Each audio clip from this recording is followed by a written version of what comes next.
नमस्कार मित्रांनो, खरा ट्रेकर चॅनलमध्ये स्वागत करतो। मी सध्या आहे गोव्यामध्ये आणि आम्ही आता चाललो आहे तांबडी सुरला वॉटरफॉलला। हां, माझ्याबरोबर आहे रोशन मागे या। हॅलो।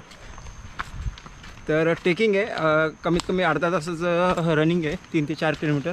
बघूया, टाईम तर झाला आहे 3 वाजलेत। लवकरात लवकर आम्ही कंप्लीट करायचा प्रयत्न करू।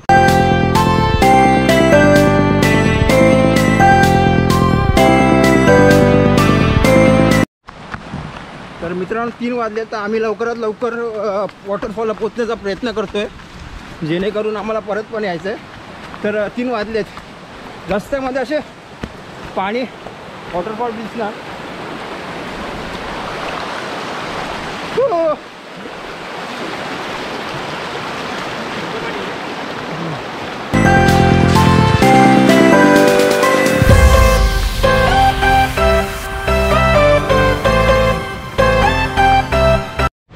तर नॉनस्टॉप चाललो, अर्ध्या तासामध्ये आम्ही पोचलो। आता जवळ आलं, एक 5-10 मिनटावर। बघूया कसा वॉटरफॉल आहे। सिंपल ट्रेक आहे, पण पावसात पण घाम फुटलाय। तर मित्रांनो पोचले, मागे दिसतोय तो तांबडी सुरला वॉटरफॉल आहे।